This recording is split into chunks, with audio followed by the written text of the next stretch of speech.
Hello, good afternoon, and welcome to Niger Delta Today, where you come for all updates regarding the Niger Delta region. My name is Robert.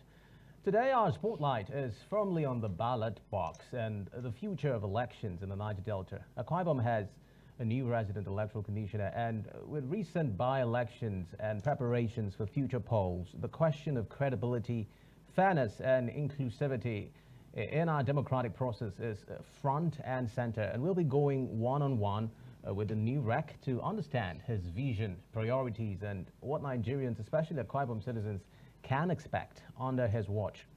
We'll also talk on the aviation sector, which has, sadly been in the news recently for the wrong reasons. But this one is actually positive, as the Federal Executive Council late last month, July, greenlit a massive 987 billion naira upgrade of aviation infrastructure in Nigeria. And this raises the prospects of safer, more modern skies for all, considering in the Niger Delta, the Port Harcourt Airport will also be benefiting from this upgrade. We'll be breaking down what this means for travel, jobs, and national progress, of course, by extension, the aviation sector. I'll not be doing this alone. My co-host, Stephen O'Day, joins. Stephen, good afternoon. Good afternoon, Sylvia. How are you doing? I'm okay. How are you? I'm doing fine. Welcome. So let's go to the crux of the moment. Absolutely. So we'll start with our story of interest, where troops of 63 Brigade within the week killed 3 kidnapped suspects and rescued a lady who had been in captivity in the Otulu Forest area of Aniocha North Local Government area of Delta State. According to a statement by the Acting Assistant Director, Army Public Relations of the 63 Brigade, Captain Iliyazu Bawa, the troops acting on credible intelligence report had been on the trail of the kidnapped suspects since last week after receiving information about their activities around Isele Uku. The suspect had reportedly collected ransom from the victims' families. It is further reported that the troops went after them, and in the ensuing firefight, 3 kidnapped suspects were killed, and an AK-47 rifle, a magazine, 52 rounds of 7.62 milligram special ammunition, a cutlass, and other items, including the sum of 2,336 million naira, were recovered.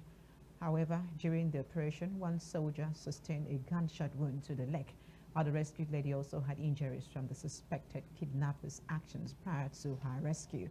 Both were immediately evacuated to the Federal Medical Center in Asaba for medical attention and are currently in stable condition. Similarly, in another rescue operation, troops of 63 Brigade in conjunction with Operation Delta Sweep in Ethiop West Local Government area of Delta State responded to a distress call about kidnapping activity at Ekrodo Jesse community. The troops mobilized to the scene, prompting the suspected kidnappers to release their victim fleeing into a nearby forest. The victim, Mr. Xavier Okiemute, a 25-year-old man, was rescued and reunited with his family. Xavier, it's like there is no hiding place for them in Delta State. And it was particularly interesting to know that Mr. Xavier was rescued. And you know what I mean. But this is another reminder that insecurity and these persons who perpetrate this act are getting bolder every day. And it is also particularly interesting to know that the security agencies, especially the military, are also doing their bit towards ensuring that these actions are nipped in the bud. It is truly sad to have people, when you have experienced the scourge of kidnapping, then you can truly relate the emotional toll it takes on the victims and their loved ones. So I think that the military is doing really fine, and I'm hoping that whatever they are doing currently, they would be able to scale it and ensure that these persons are found. So the question is, should we indulge the military more in these kind of activities? Because it looks in like the current really situation of they're things, closing in on them a lot. Indeed. So it's encouraged. It's encouraged. Whatever it will take towards ensuring that these persons are brought to book and prevented from committing all of these atrocities in the Niger Delta region, it is encouraged. I mean, you'd recall that the governor of Akwa Ibom State, Pastor Moino, just recently had an engagement with the military that came to visit in the state and talked about Oran, where is, of course, another hotspot, talking about kidnapping. And I'm hoping that these areas would definitely be looked into, and when they are marked as flashpoints, definitely they should dedicate a lot of security to such areas towards ensuring that these issues are nipped in the bud. All right. Well, we'll look at the Niger Delta updates for today. Let's stay tuned.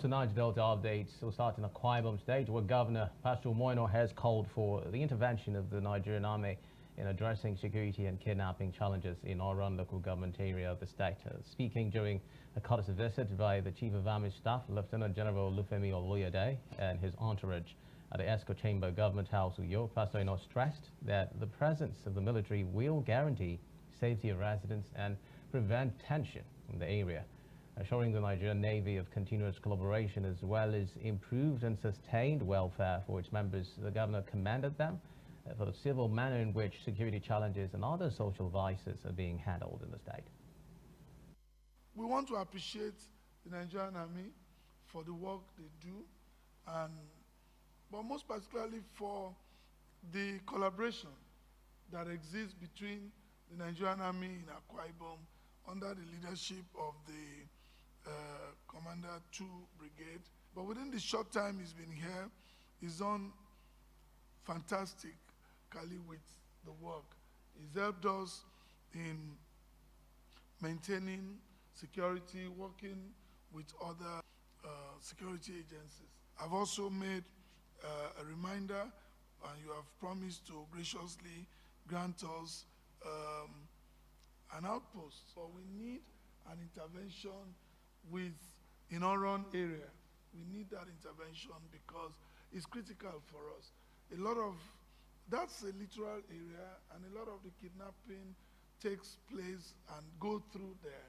And we believe that having that will help reinforce our security arrangement. And I'm always very quick to tell all Nigerians that Nigerian Army belongs to all Nigerians. And that goes with security generally. It's everybody's business. So, having known His Excellency, I'm not surprised with the kind of support he's giving to the Army, and I'm sure it's still going to give us more. Akwa Ibom State is one of the most peaceful states in Nigeria. Well, that's to tell you that all security agencies are getting the right support from the government. Because once the agencies are supported in the right manner, you expect some level of peace in such a place. So, Your Excellency, I thank you for your support, and I thank the generality of the Akwa Ibomites for being very homely, very good people to our people. Maybe to sensitize the people, residents of Etemekbu and Ika local government areas have been urged to exercise their right to vote by taking part in the ongoing continuous voter registration. This charge was re-echoed on Tuesday by the Senate President Councillor Akpabio, who was represented by his wife, Dr. Mrs. Unoma Ikaite Akpabio, during the second day of project inspections and sensitization tour. ADBN correspondent Deputy Song reports that Her Excellency's first stop was Etemekbu local government area before proceeding to Ika local government area. Let's take a look. The campaign for massive participation in the ongoing continuous voter registration is gaining more momentum. The first stop was Etemekbo local government area, where the paramount ruler, Edide Mamana Mudo, warmly received the Senate President's representatives amidst cheers and excitement. In his remarks, Senate President Akpabio, represented by Dr. Mrs. Unoma Ikaite Akpabio, charged traditional leaders to sensitize their people on the importance of voters' registration. Let INEC be the ones to say, oh, for Akwa Ibom Senatorial District, they have finished registering a long time ago. So that when people are being counted, we will be among those that will be counted. So, Your Majesty, that's why I'm here. You have to register because this is the only way the government can hear your voice. The team later visited the council secretariat of Etemekbo, where women and youth reaffirmed their support for President Bola Tinubu, Senator Godswill Akpabio, and Governor Moino. Your Excellency, you are welcome to Etemekbo. Etemekbo is one indivisible family. Etemekbo is one local government we are proud of. And we have no choice because we are one who is making us proud in Etemekbo by giving us gigantic projects. We have 37 projects in Etemekbo local government. And that is not even enough. Last week, you gave us another 10 projects Addressing constituents, Dr. Mrs. Akwa Ibom reassured citizens of the Senate President's unwavering love and support for the people. This sensitization should be taken into the crannies of Etimekpo. I'm happy the wife of the chairman is here. I'm happy that our mother, Udom, is here. The state one leader is here. The women leaders are here. This is the time for you to do your work. We have been eating and we have been sleeping. The time for work is now. The sensitization train then moved to Ika local government area, where the team paid homage to the paramount ruler, His Royal Majesty Edidem Joseph Ekot. Every child that is now an adult, 18 and above, that have not registered before with INEC, should go and register and obtain their voters' card.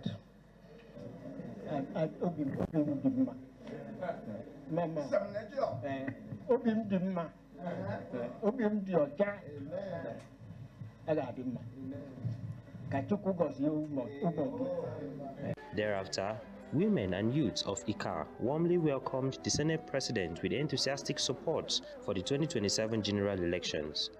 Recently, His Excellency built, among others, the ultramodern market stores at Boto Market at Ikorum Village and commissioned SEM. We have come here to let you know that Ma and the husband, they have gone to well. We have no option than to keep them going. Addressing the residents, Dr. Mrs. Unoma Ikaita Akwa Ibom urged everyone to take part in the ongoing continuous voter registration exercise. I want them to go and bring out all our children that have turned to 18 years old. If they don't work together, we are not going to achieve that number that we are looking for. The INEC registration started yesterday, and it will last for 1 year. If we start from now, we will achieve it. The day's activities concluded with the inspection of several projects, including ultramodern markets, ICT centers, roads, and other infrastructural developments. David Isong.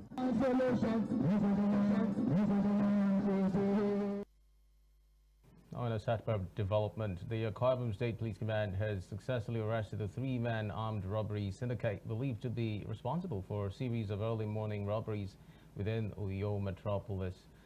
The arrests were made following a diligent investigation and intelligence-led operation. According to a release by the Police Public Relations Officer, Akwa Ibom State Police Command DSP Timfan John, further investigation revealed that this same criminal syndicate had robbed a 32-year-old female resident of Samson Okpan Street, Uyo, and at least 5 other citizens on the same date. Through discreet investigations, operatives of the command successfully arrested one Ubong Michael Patrick, an indigent of Akwa Ibom community in the Ibom local government area, who confessed to the crime and led to the arrest of 2 other members of the gang. Meanwhile, Delta State Governor Right Honorable Sheriff Obo has approved the immediate release of 10 billion naira to clear outstanding pension arrears owed retirees in the state. The governor disclosed this in a meeting with the pension board led by the chairman Bureau of State Pensions, Sir Edwin Agidi Begagbeje. The state chairman of the Association of Contributory Retirees, Comrade Anthony Ozu Osanegu, in the government house in Asaba, the Delta State capital.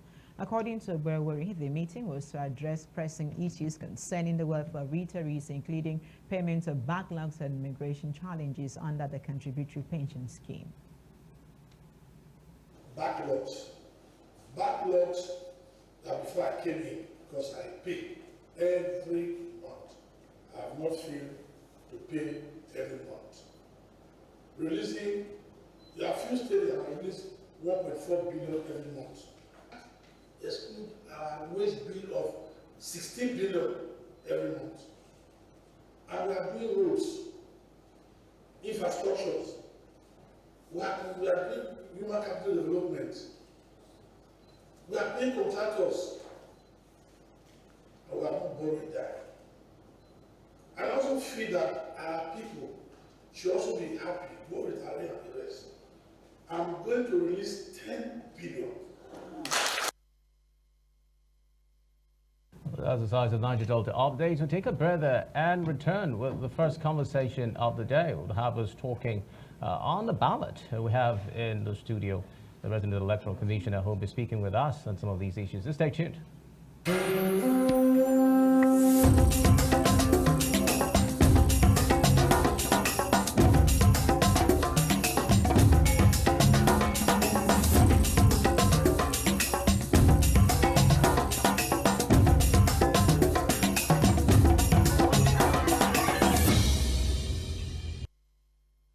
Thank you for staying tuned. Well, as Nigeria's democracy continues to evolve, the role of the Independent National Electoral Commission and its state commissioners cannot be overstated. A lot is at stake: voter education, logistics, trust building, and importantly, their task is both technical and deeply human.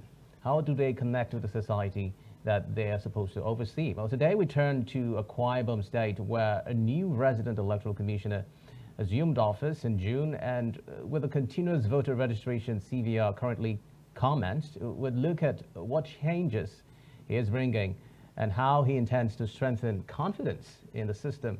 We'll be hearing directly from him. The Resident Electoral Commissioner in Akwa Ibom State, Obo Effanga, Esquire, joins us live on Niger Delta Today. You're welcome on the program, so thank you for joining us. Thank you very much. Thank you. Well, I know that you have held this position in Edo, Rivers, and Bayelsa, if I'm not wrong. Yes. And meaning this terrain is not new to you at all. You know exactly what the electoral system in Nigeria is made of, and possibly the needed changes that need to be put in place. Now, being in Akwa Ibom and looking at the way the state is structured, and from the experiences you've garnered thus far in all the states that you have presided over as REC, do you think that there's humongous work awaiting you in Akwa Ibom State, and how have you carried on thus far? Okay, thank you very much for this opportunity. I would say that any state you go is different from the other. And so whatever experience I've had in other states, I still need to have the Akwa Ibom experience to understand the terrain and carry out my work here. But the work of the Resident Electoral Commissioner are broadly the same wherever. The important thing is that you know what you're doing and you ensure that there is even playing field for everyone, because the duty of the Resident Electoral Commissioner and the Commission is that of an umpire. And an umpire means that there are various contestants in the field who want a particular thing or position, and then you are there to ensure that the rightful person gets it by ensuring that you give an even playing field for all the players. Yeah. And in doing this, is not only about the politicians and the political parties, but also every stakeholder involved in it. We have to ensure that those who intend to vote have the opportunity of registering, and on election day they are given unfettered access to the polling units, and that the votes are counted and the votes count, and that at the end of it, whoever is declared winner for any election conducted by us is as a result of how people voted. So this broadly is the issue, and sometimes, not sometimes, in every state there will be local issues that are peculiar to that state. You need to understand it and see how best you manage the affairs of the state. The work of the Resident Electoral Commissioner is not only about the election, but also management of humans in the commission that work in the state, work for the commission in the state. There's so a lot of things come into play, but like you said, I've had experience in 3 other states before now. That should give me a better understanding of what I have to face here. And so far, I've been trying to understand that and doing all that I have to do internally with my staff to ensure that everybody is primed for the task ahead. Do you understand the terrain very well? Because it's like you're from Akwa Ibom. No, I'm not from Akwa Ibom. I'm from Okay. Cross River State. And as you know, Cross River and Akwa Ibom, the present Akwa Ibom and Cross River used to be one state. And I'm not only from Cross River, I'm Efok. I'm from Calabar municipality. So in terms of the language and the culture, I have a fair understanding of this, and also the differences in the various ethnicities in Akwa Ibom State. So that isn't an issue. And because I also grew up in Calabar, back then, did my education up to tertiary education in Calabar. So it also means that I know quite a lot about the two states and the people there. So that's also an advantage. All right, Mr. Effanga, let's look at the continuous voter registration exercise that is ongoing now. Yeah. So far, how has it been? Tell us more about the exercise. Okay, so the continuous voter registration for this season, for 2025, ahead of the 2027 election, started this Monday with the online process. So from Monday, people can get involved in the process by going online to our site to do that. But the physical part of it will start on Monday. So for now, people who have access to the internet, they can go there. What are the things they can do now? Virtually everything, apart from completion of the registration. So for somebody who has not registered before and is qualified to register, the person can go online and do what we call pre-registration. Mm-hmm. What the person will do is to go to the site, by the way, it's cvr.inecnigeria.org.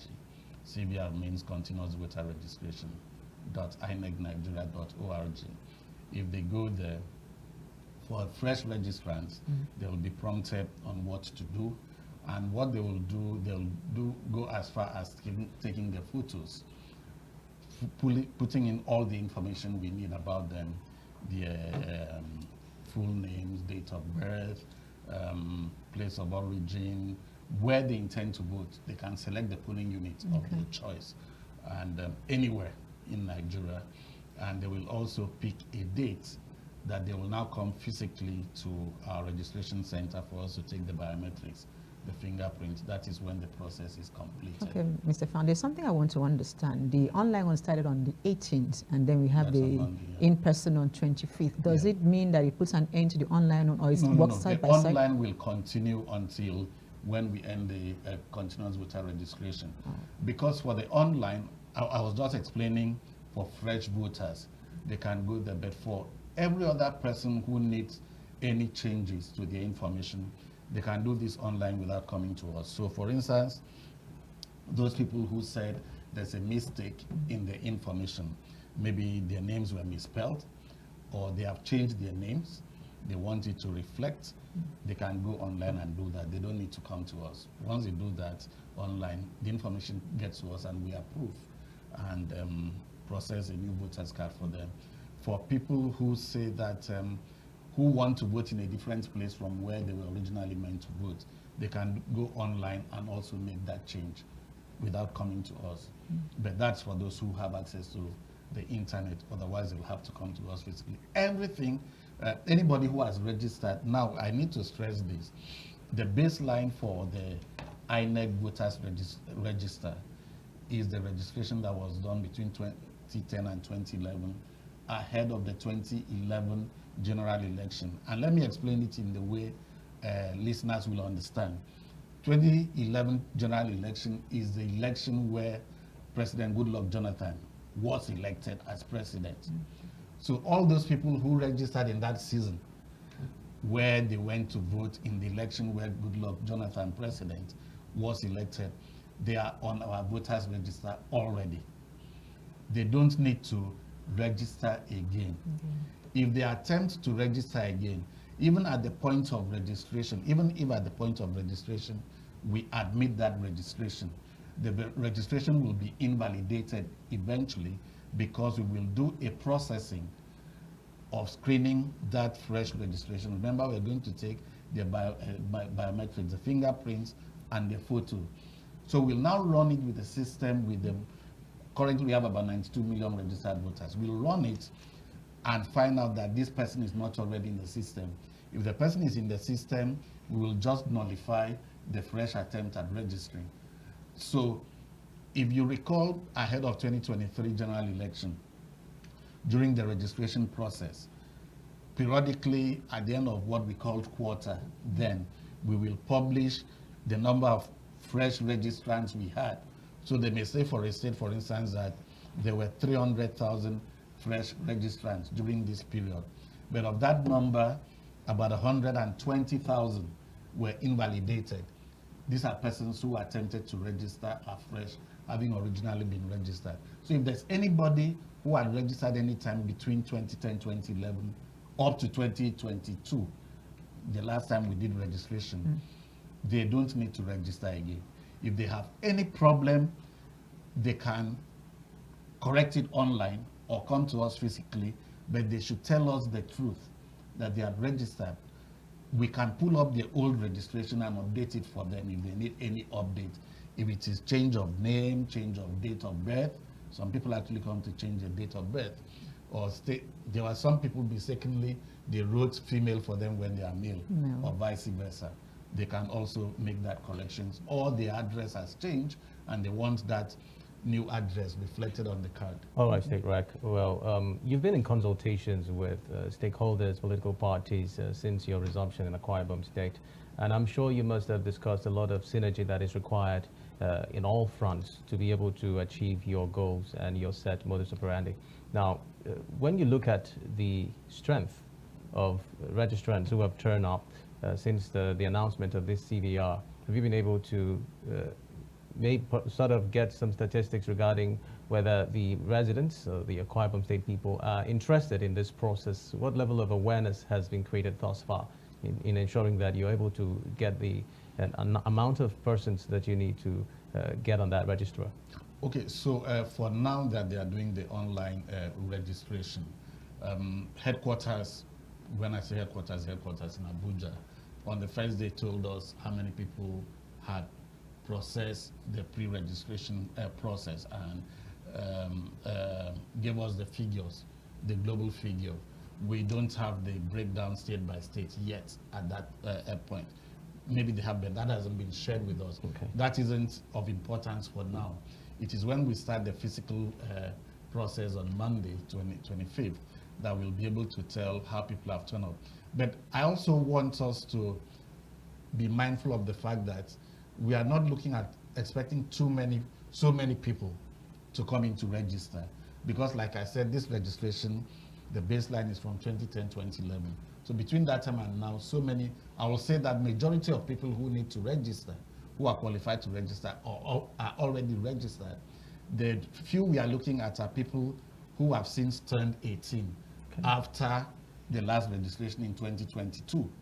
And those other few persons who for some reason could not register in 2010, 2011, ahead of 2015, could not also register ahead of 2019 and ahead of 2023. There'll be very few of such persons, you understand? So we are not expecting too large a number to come to register afresh. But we expect that a lot of people have moved from one location to another and they want to move from voting in one polling unit to another. All right, Mr. Effanga. Well, I have this question and I need to put it out. Sensitization is actually quite important in what you hope to achieve with this CVR. And throughout this week, we've had the Senate President, who's represented by his wife, Dr. Mrs. Noma Kwabio, going to their local government, where sensitizations have been given to persons, and they have, shown commitment towards ensuring that the persons are really aware of what is going on currently with the CVR. Do you think that this is very important and key to the job that you do? I mean, you cannot be everywhere. Yeah. What level of commitment do you think political stakeholders need to show towards the success of the CVR? Oh, sure. You know what I say? I tell people that the primary beneficiaries of people registering and participating in the election are the political parties and the politicians. So they should play a key role in mobilizing people to participate. That is, register and also go out to vote. So since I came ahead of this CVR, we've had meetings with the political parties in the state. We've had meetings with the religious leaders, the religious communities in the state. We've had meetings with different other groups of people in the state and also with the media talking about this. And when we met with the political parties, we actually stressed the fact that they need to have the right information so that they also share the information to the public. I saw the news report on your station before we had this interview, where I saw people going to the communities to get people to participate. But I also hope that they are passing the right information, which is that registration is only fresh registration, or registration is only for people who have not registered before now. And importantly, it is only for Nigerians. Unlike other countries where they allow anybody residing there of a particular age to register to vote, in Nigeria it is only Nigerian citizens who can register to vote, and they must be up to 18 years of age at the time they register, not at the time the election would be held. So if somebody is not 18 on the day he or she comes to register, he shouldn't be registered and cannot be registered. All right, Mr. Effanga, there are many that complain that the process could be too tedious. Most Nigerians are discouraged, saying some of the processes to registration are too tedious. What effort has INEC made this time around to make it less cumbersome for Nigerians in terms of having enough hands to handle it? Okay, so when we say it's cumbersome, one needs to really understand what people... There are some people who also say, I went to register and it was seamless. It will also depend on how many people turned up.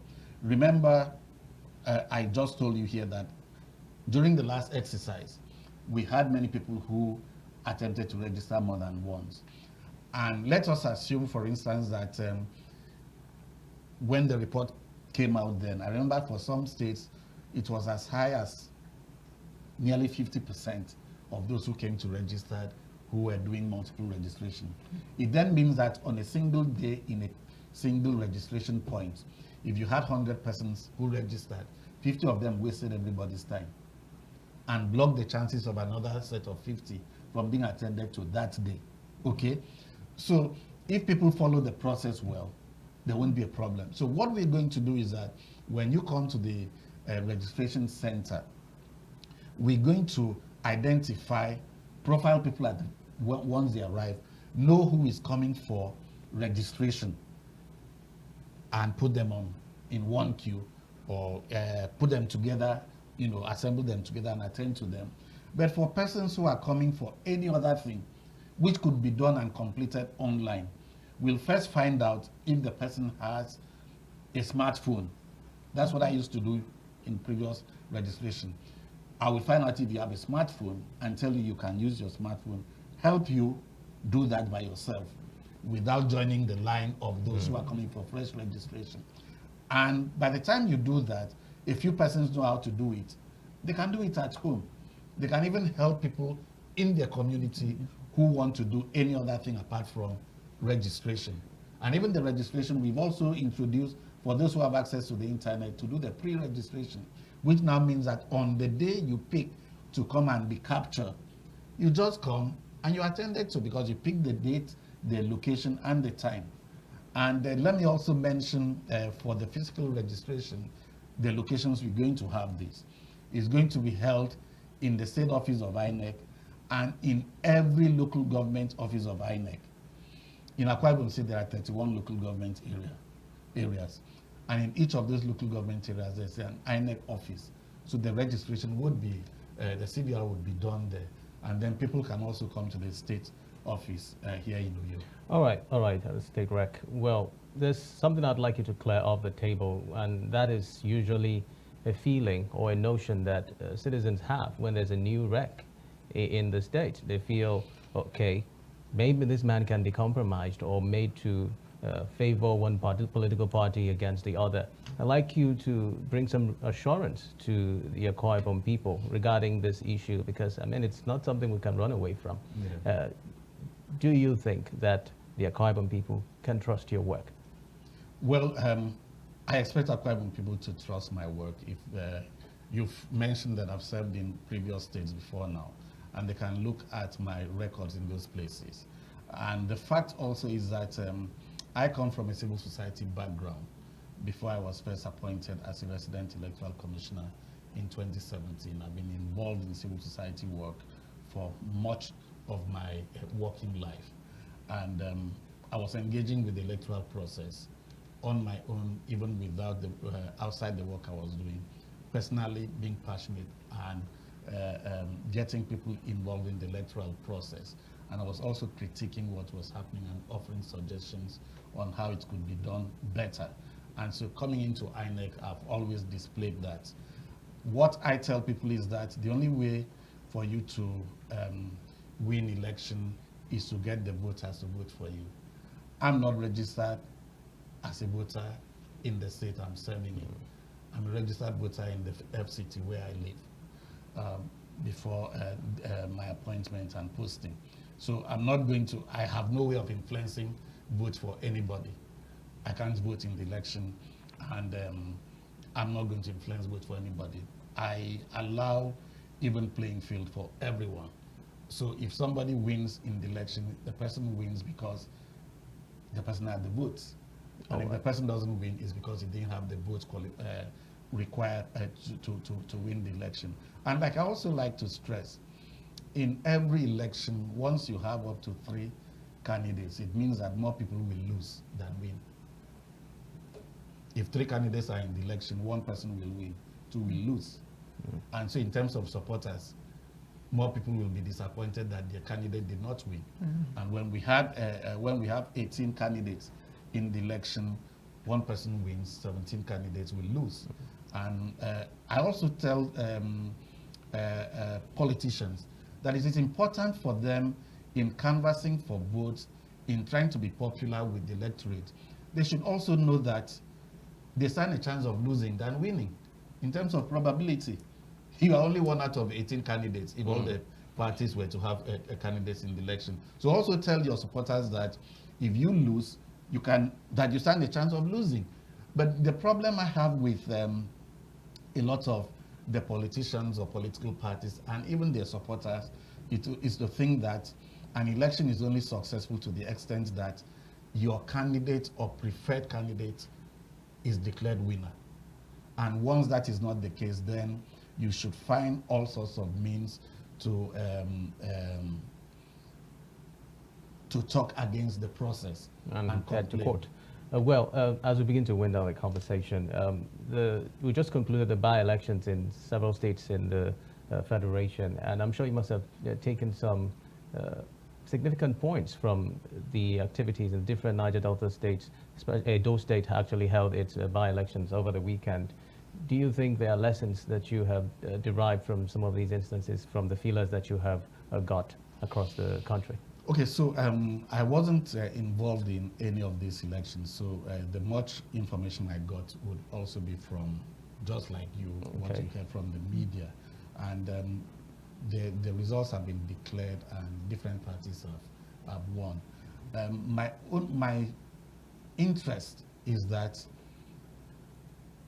the results declared followed from how the people voted. And there's also a process such that if the result declared did not follow how people voted, then there's a process for challenging that.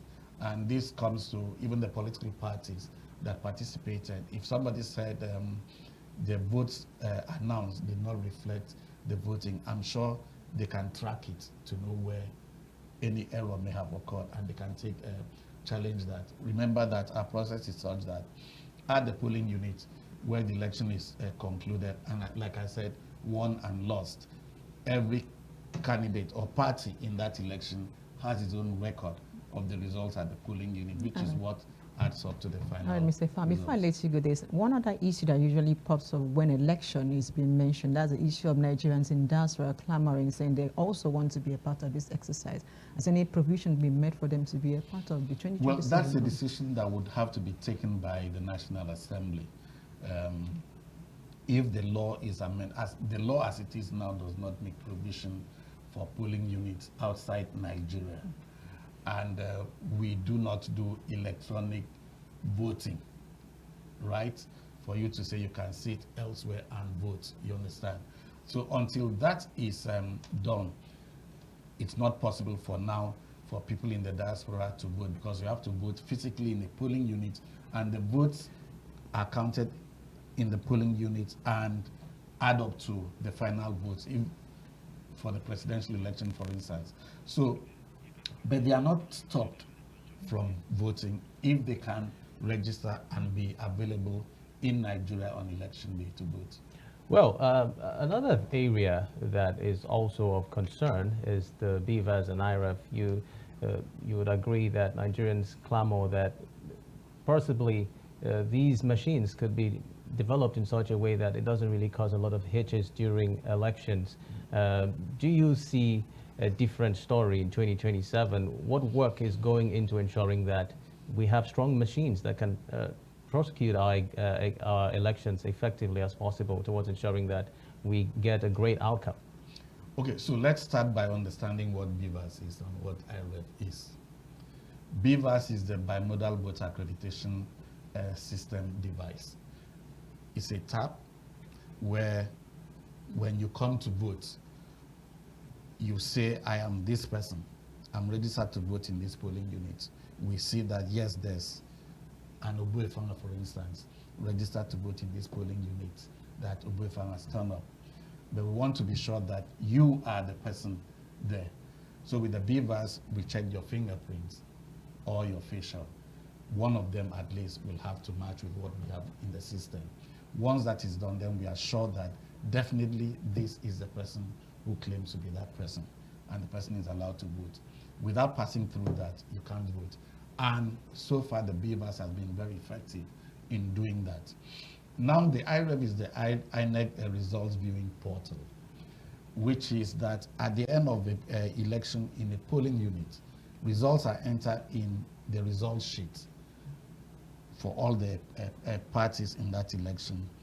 And copies of that physical result sheet are given to the agents of the parties, also given to the security, and INEC keeps its own copy. We now use the BVAS and take a snapshot of that polling unit result. And the photo of that is what is uploaded to the IREF, which means that anybody who has access to the internet can go check the polling unit and see the photo of that result. After then, the polling unit result physically is taken to the ward, also known as registration area collation center. So the collation is manual, using the polling unit results there. And at every stage of the collation, there are agents of the political parties there who would also have had the polling unit results from the agents in the polling unit. And so when they are collating, they also see that what is collated for the polling unit is what the result actually showed. And with the BVAS, we also know the number of persons who were actually accredited in that polling unit. So on no account should the result in that polling unit be more than the number of accredited voters in that polling unit. If there is, then the results of that polling unit would have to be cancelled. So it means that the machines are not infallible. It could actually be sabotaged by persons who have access to its workings. Definitely, it can happen. But remember, I tell you that at every stage, each political party in the contest has its agent, accredited agents there. So if you have an accredited agent at the polling unit who has seen your result and has a copy, by the time you go to the ward collation, if a different result is brought there, then you'll have to resist it. You understand? So yes, technology works. There's also the human element. So from like what you said, it will then entail that a lot of the humans involved at any of those stages would need to be compromised, which would then mean that even the agents of some parties may also compromise for something untoward to be done to the votes of their party. All right, Mr. Effanga, voter apathy remains a huge challenge, not just in the Niger Delta region, but across the country. A lot of people feel their votes won't count, and the way they combat this is by refusing to be a part of the exercise. Do you think that this can be changed, this notion can be changed? How much of education should go into ensuring that people's minds are disabused of holding on to this particular notion? Okay, so the whole concept of voter apathy can be understood through different means and addressed through different means. it's not simply because people think the votes won't count that you have voter apathy. Sometimes people may also say that they don't believe in any of the candidates who have emerged. So it could also be because of how the political parties that exist have conducted their processes by which candidates emerge.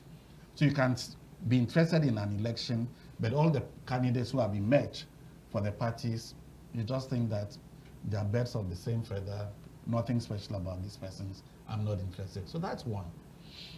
Yes, it could also be if people don't trust that the votes will count. But what I tell people is that if the votes did not count, politicians wouldn't be trying to buy votes. I mean, let's look back many years back. Politicians didn't bother about whether you went to vote or not, or whether you voted for them or not. There were times that all they were interested in trying to manipulate the process in such a way that the voters did not count, were not important to them. But now, with the technology INEC has introduced in the last few elections, you will see that the issue of vote buying has become predominant because people now have found out that the only way for you to win is based on actual votes that are counted, which count. That is why the politicians are now looking at a shortcut approach to getting the people to vote for them because those votes count. Then the other thing also that you also see that could affect people participating in the electoral process sometimes could also be their perception of how governance has been in the country at different levels at different times in the last number of years. So if people feel that it doesn't really matter which party is in place, whether at the national or state level, that not much is going to happen in terms of quality of governance, then they may stay away. So there are lots of things that need to be done. It's not only about the electoral process, but also the governance issues that will also affect this. Now, the other point I also want to make, a lot of times when people draw the conclusion about voter apathy, they base it on number of registered voters, right? And number of people who voted. Remember I told us that the voters register we have, the baseline for it is 2010, 2011. The truth of it is that our voters register now that is about 92 million. There's a huge number of that 92 million who no longer exist. They are dead. But their names have not been pulled out of the voters register because the process for doing that is so delicate. We need people whose relations have died to come forward and tell us that this person is dead so that we'll remove it. But you see, the political economy of it is that many people, and including the politicians and the community leaders, don't want that situation to happen. So they discourage people from telling us who has died that ought to be removed from, because they still want the voters register for their communities to still look huge. So at no given time will you have so many people available to vote, because many of them are dead. Some of them may even be out of the country, but they are still on the voters register. All right, Mr. Effanga, let's get your parting shot on 2027. It's no longer far from now, and you could already see a lot of politicians talking about it and making a buzz out of it. What do you hope that we'll be able to achieve come 2027, especially with all the activities that INEC has been involved in recently?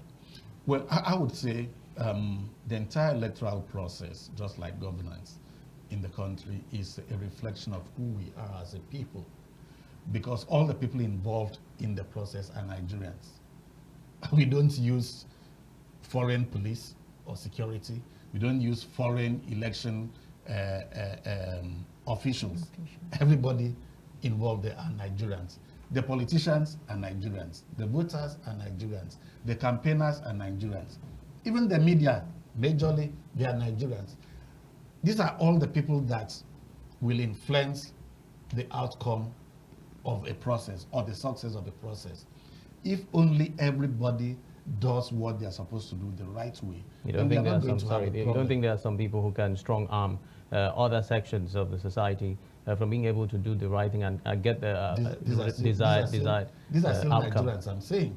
So it's a reflection of the quality of human beings we are as a people. So if somebody is in government and wants things to go his way or her way at all times, then that is wrong. It is for the rest of us to stand up against that. And so for us, speaking as an electoral official, I know what I'm supposed to do, and I'll do what I'm supposed to do and stick by it based on what the law says. I will not compromise, and I will not go up. All right, well, that's a fine place to live it. Thank you very much, Resident Electoral Commissioner, Akwa Ibom State, Obo Effanga.